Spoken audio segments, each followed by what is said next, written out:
Buonasera, buonasera a tutti, benvenuti a questa nuova puntata di Effetto Sera, il talk show su Social Venerdì Sportivo. Oggi in compagnia di Sergio Cadeddu, collega giornalista, nonché consigliere regionale dell'Interno del Lussi. Ciao Sergio, buonasera. Ciao Fabrizio, un saluto a tutti.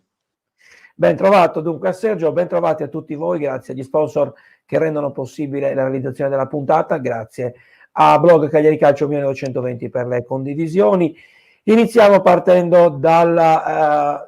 perché è un po' che non chiacchieriamo io e te Sergio, non da tantissimo, però noi ci eravamo lasciati in pieno caos di Francesco, intanto salutiamo anche Roberto, eravamo in pieno caos di Francesco. È arrivato Semplici, in una settimana è cambiato tutto. 3 partite, 7 punti, 2 vittorie pesanti a Crotone e in casa col Bologna, un pareggio, potremmo dire acciuffato, meritatamente, ma acciuffato al 96esimo con la Sampdoria, un'altra classifica, un altro ambiente. È possibile che Semplici abbia avuto questo potere taumaturgico, questa grande capacità di rivoltare come un calzino la squadra?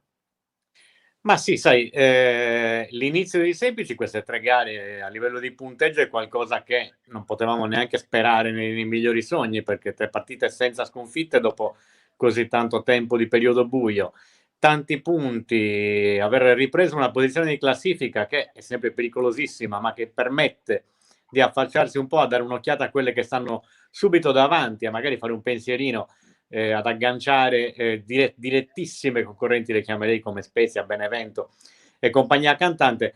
Credo che l'impatto di Semplici sia stato direttamente proporzionale al caos creato, o meglio creatosi con Di Francesco. Mi spiego un po' meglio. Il Cagliari è nato quest'anno come squadra che voleva giocare un calcio propositivo, un calcio frizzante, con grande tecnica, con propensione all'attacco, con echi, se vogliamo, un po' nefasti della stagione zemaniana di qualche anno fa come inizio. Di Francesco non è riuscito a farlo anche per altre colpe, ne abbiamo già parlato altre volte, costruzione della rosa e tante altre cose. Fatto sta che non si è mai creata questa alchimia, non ha mai preso il volo questo progetto di Francesco. Il torto a questo punto dell'allenatore, secondo me, è stato quello di puntare sempre più ciecamente su questa mania di voler giocare palla a terra, di riuscire a uscire dalla crisi giocando un grande calcio. Questo probabilmente è stato un problema anche dal punto di vista della legittimazione dell'allenatore nello spogliatoio. Forse qualche giocatore magari più rappresentativi ha perso fiducia in quello che stava diventando un vero e proprio naufragio. Semplici in questo senso è l'uomo migliore, perché Semplici ha preso il Cagliari, ha preso quello spogliatoio e di fatto gli ha detto: Cagliari, devi giocare da provinciale perché sei in una situazione di classifica da acqua alla gola. Per uscirne bisogna giocare col coltello fra i denti, facendo le cose semplici, puntando su quello che abbiamo in casa e cercando di stare compatti. Mi pare che i giocatori abbiano recepito bene e quello che vediamo in campo è un po' il risultato di tutto questo.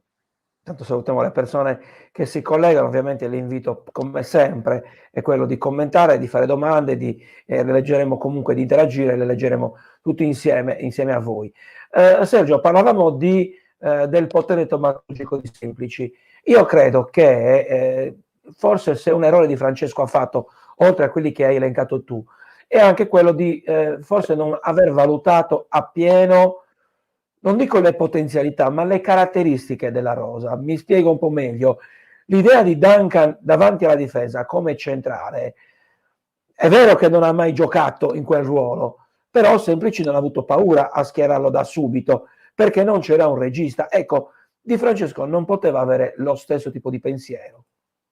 Ma sai, secondo me questi equivoci tattici sono figli un po' di questa incompatibilità fra Di Francesco, il suo modo di vedere il calcio e la rosa a disposizione.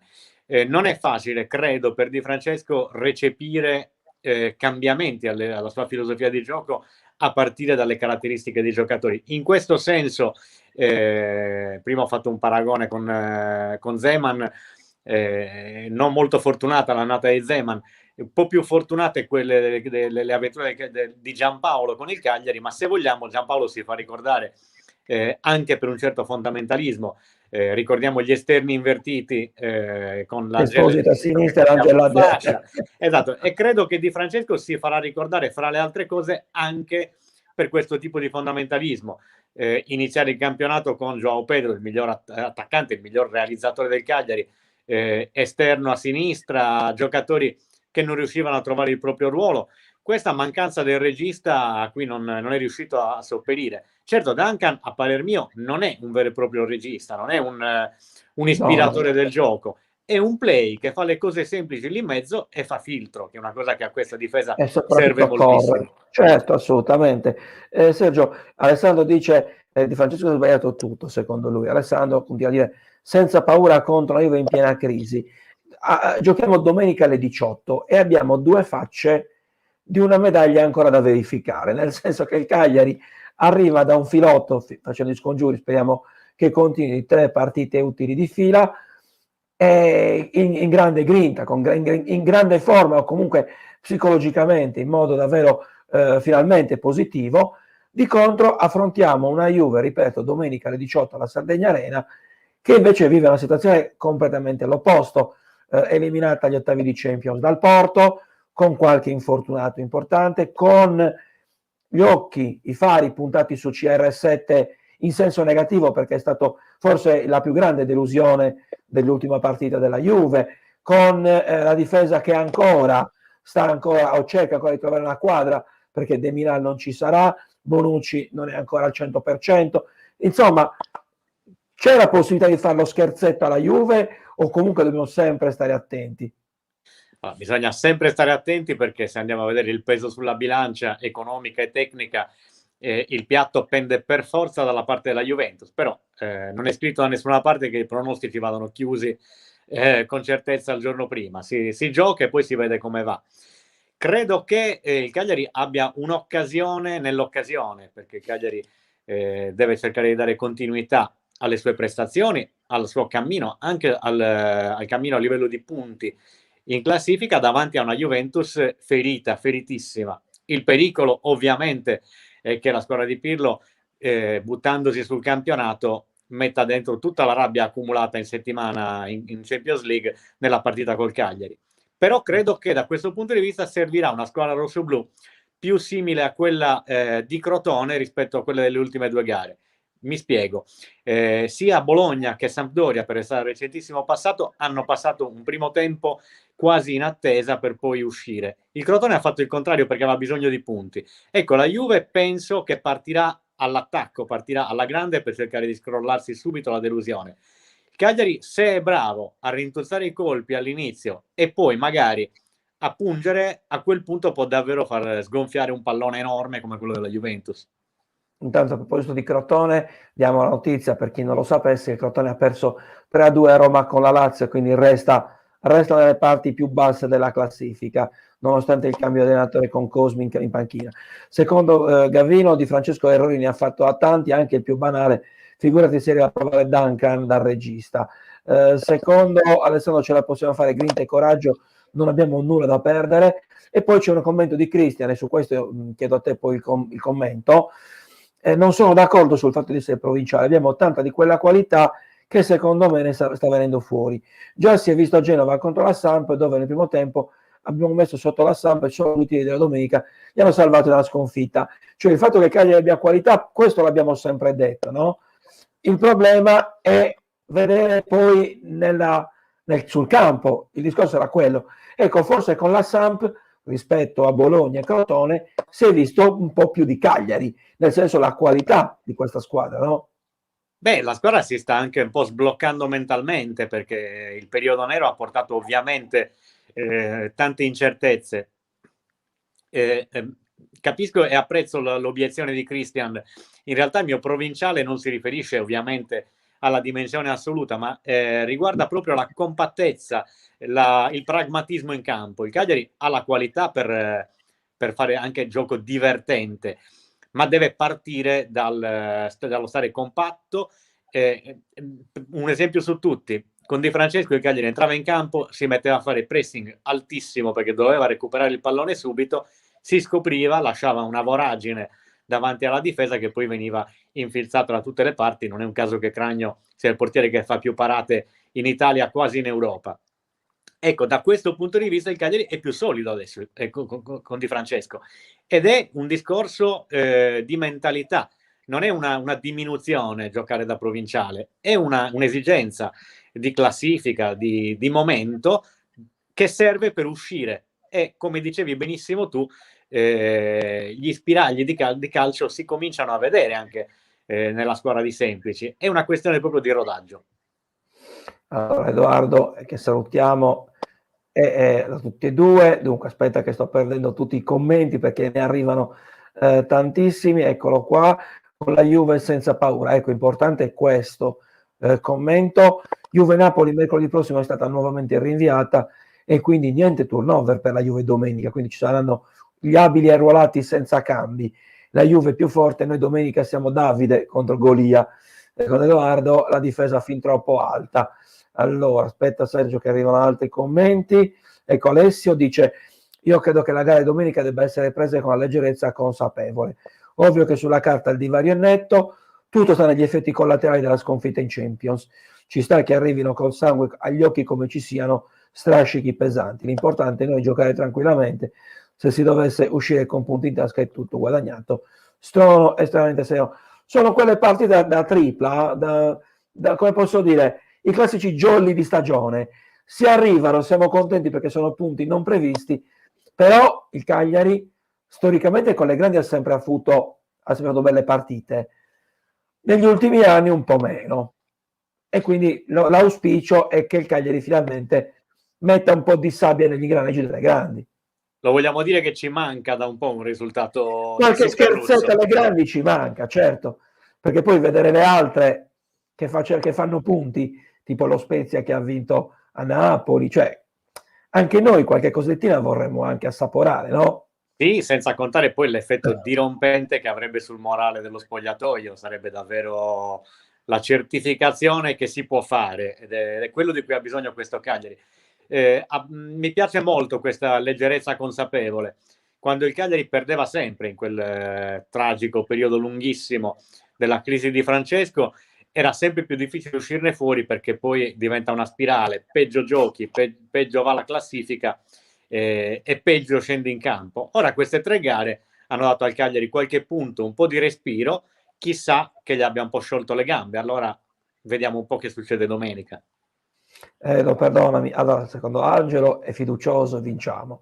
Edo dice: con la Juve abbiamo già vinto il lockdown. Secondo me non fa testo, perché abbiamo vinto con il campionato praticamente finito. La Juve aveva vinto, il Cagliari era ai saluti, era un po' una partita di fine stagione, va bene per le statistiche, ma paragonare quella situazione di fine campionato a questa, stiamo parlando di 2 situazioni diverse. E aggiungo e ti chiedo, Sergio, quanto potrà influire il fatto, innanzitutto, che si giochi alle 18, quindi con le altre che abbiamo già giocato. A proposito, stasera 20:45 Spezia-Atalanta, e quindi tifiamo l'Atalanta.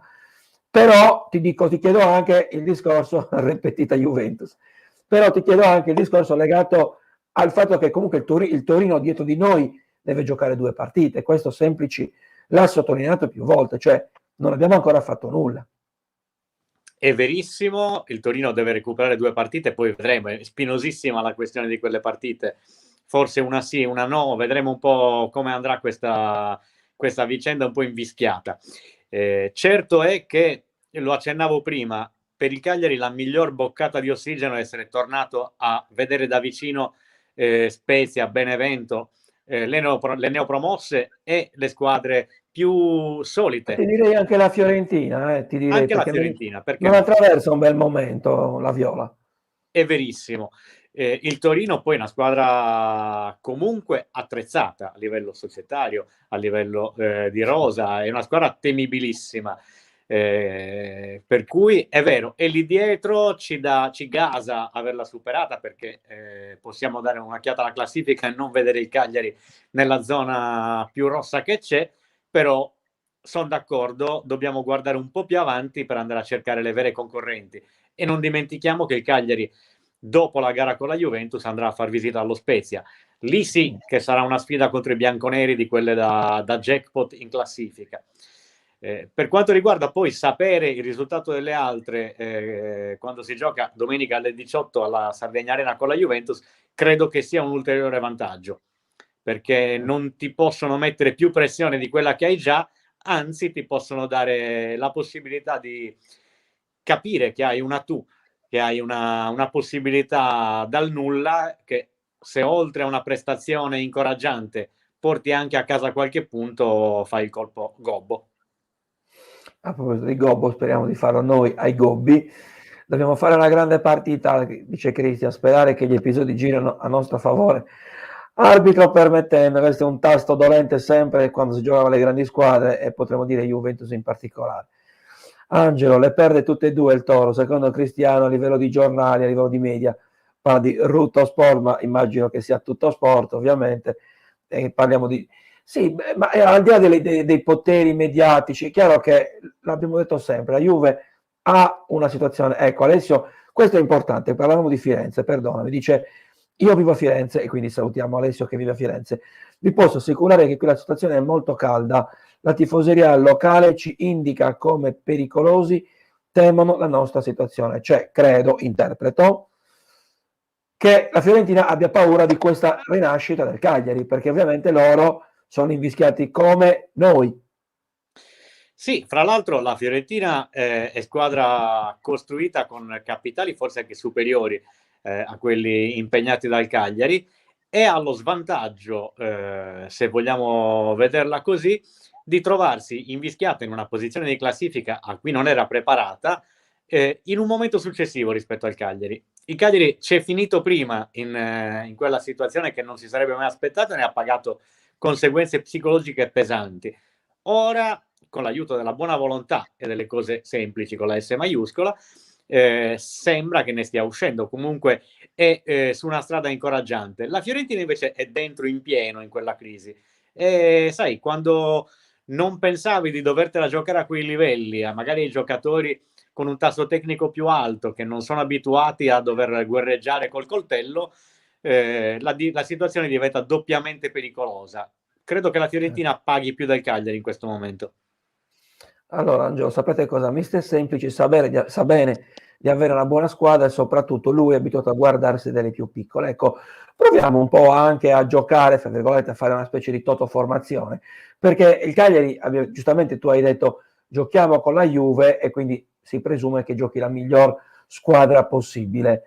Però è anche vero che la settimana dopo abbiamo un altro scontro salvezza fondamentale alla Spezia, da non fallire, molto più di quello con la Juve, potremmo dire, anche se sono 3 punti in palio comunque.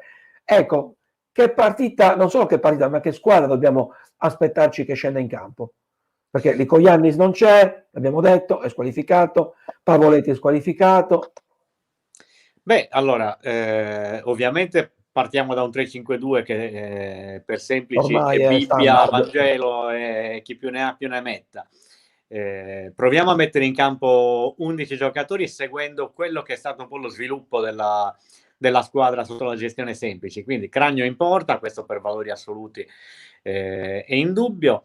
In difesa direi che si può rivedere il terzetto Cepitelli, Godin, Rugani. Ma Che pensi sono che sia quelli... una bocciatura per Valiukevic? Perdonami. Una bocciatura no, però lui secondo me ha giocato meglio a 4 rispetto ai 3, nel senso con una linea Ok. pari, facendo il centrale pure semplice. In una linea a 3 magari se passa qualche settimana a studiare I campioni come movimenti. Godin e altri, gli può solo fare bene. Non credo che ci sia nulla di negativo in questo, e nell'arco di una stagione ci sta. Ha giocato tantissimo prima, forse anche più di quello che ci si aspettava. Resta un ottimo prospetto.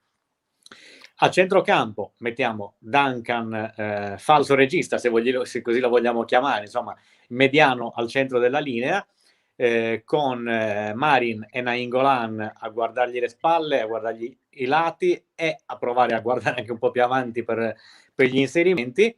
Invertirei invece qualcosa sulle fasce, mancando Lico Iannis, o metti a sinistra Asamoah, ammesso che ce la faccia, e conservi Nandez a destra, oppure sposti Nandez a sinistra, come già successo, e Zappa a destra. in avanti João Pedro inamovibile, a far coppia con lui la squalifica di Pavoletti impone che ci sia un turnover forzato, ci mettiamo Simeone naturalmente. Allora, ci sono un po' di commenti che leggiamo insieme. Allora, Cristian ci dice Nandez a sinistra, a destra, quindi anziché Zappa potrebbe essere Calabresi. Devo essere sincero, è entrato a Genova, le prime 2 palle ha fatto 2 cross che non ho mai visto fare questa stagione da giocatori sulla fascia, a parte qualcuno di Coglianis come quello col Crotone. Per il resto, devo essere sincero, mi ha sorpreso. Quindi potrebbe anche essere, attenzione, non lo so.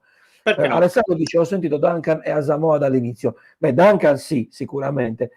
Su Asamoah dipende ovviamente dalle condizioni fisiche, perché non mi risulta che abbia ancora tutti i 90 minuti sulle gambe.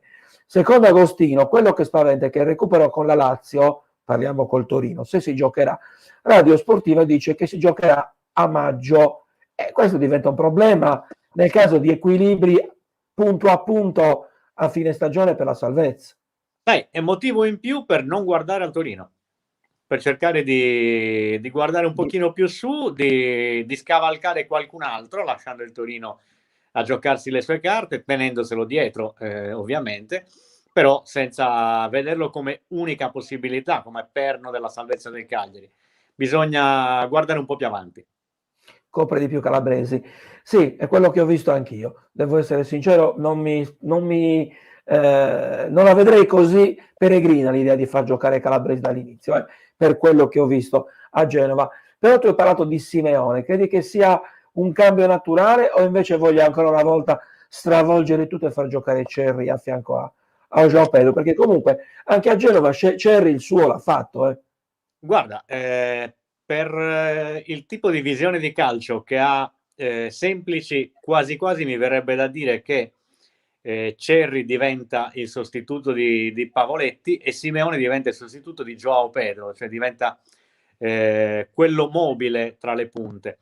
Cerri mi ha fatto un'ottima impressione per l'utilizzo che ne ha fatto Semplici, soprattutto perché l'allenatore ha esperienze con giocatori di caratteristiche fisiche e tecniche particolari, vedi Petagna alla spalla, su cui ha costruito tanto.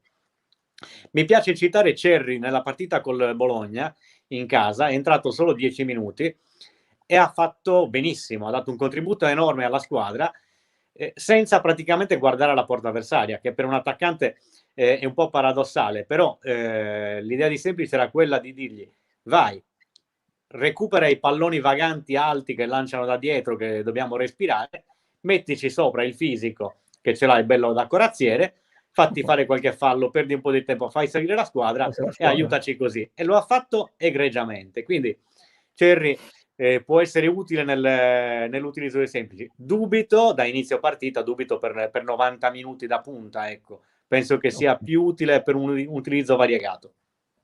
Allora, Lazio-Torino si gioca i primi di aprile, ultima ora, ok, nessuna sanzione del giudice sportivo per Lazio-Torino, grazie Alessia, quindi confermato, si gioca i primi di aprile, cambia ovviamente anziché maggio, è un mese, però diciamo che fondamentalmente conviene fare la corsa magari sul terzetto, ma è quello che mi spaventava all'inizio della chiacchierata, ma dal cambio dell'allenatore, erano i 5 punti di distanza, quel famoso fossato, no? Tra noi e il Toro, e il cambio d'allenatore che di fatto era un salto nel buio, perché poi alla fine il problema era ok, cambiamo allenatore, Crotone è alle porte, riusciremo ad arrivare in quella zona? Ripeto, Semplice ha detto mancano ancora 13 finali, 13 partite. Certo è che il fatto che il Cagliari sia vivo, ci sia e giochi le partite, questo dà fiducia, speranza innanzitutto ai giocatori, alla società e ai tifosi ovviamente. E questo non è scontato, abbiamo vissuto delle vigilie, mi vengono in mente quella col Genoa, la stessa col Sassuolo. Io col Torino. Col Torino, delle partite in cui dicevamo se il Cagliari non esce bene da questo il campionato è finito, non ne usciva mai bene, col Crotone si è arrivati davvero all'out-out, all'ultimatum definitivo, è stato finalmente centrato, ora speriamo che la spinta non si esaurisca qui. Perfetto, allora io ti chiedo Sergio, un pronostico per domenica. Io spero che il Cagliari si diverta. nel senso che ci sono le premesse perché si possa esprimere. Lo scherzetto ce lo auguriamo tutti a una big della classifica. Poi insomma guardiamo soprattutto la classifica. Al Cagliari in questo momento 3 punti farebbero veramente comodo, quindi speriamoci. Noi siamo amici di tutti, ma tifiamo Cagliari, quindi gli juventini non ce ne vogliono, i 3 punti ci servono più di loro, diciamo così, dai. E poi siamo in casa, perché no? Facciamo uno scherzetto ogni tanto. Sergio, grazie davvero della tua gradita partecipazione, grazie ovviamente sempre a disponibilità, grazie a tutte le persone che hanno commentato con noi, ci rivediamo presto, io vi anticipo già che Effetto Sera si dovrà fermare per qualche giorno, poi vi spiegherò domani, farò una diretta per informarvi piuttosto di che per che cosa, insomma dovrò essere sottoposto a intervento e quindi mi devo fermare per un po' di tempo, però Effetto Sera ci sarà sempre, manderò in onda le repliche di puntate vecchie che insomma è sempre un piacere rivedere. Detto questo, grazie ancora a Sergio, grazie agli sponsor, grazie ancora una volta a Blog Cagliari Calcio e ci vediamo ovviamente lunedì con altre puntate.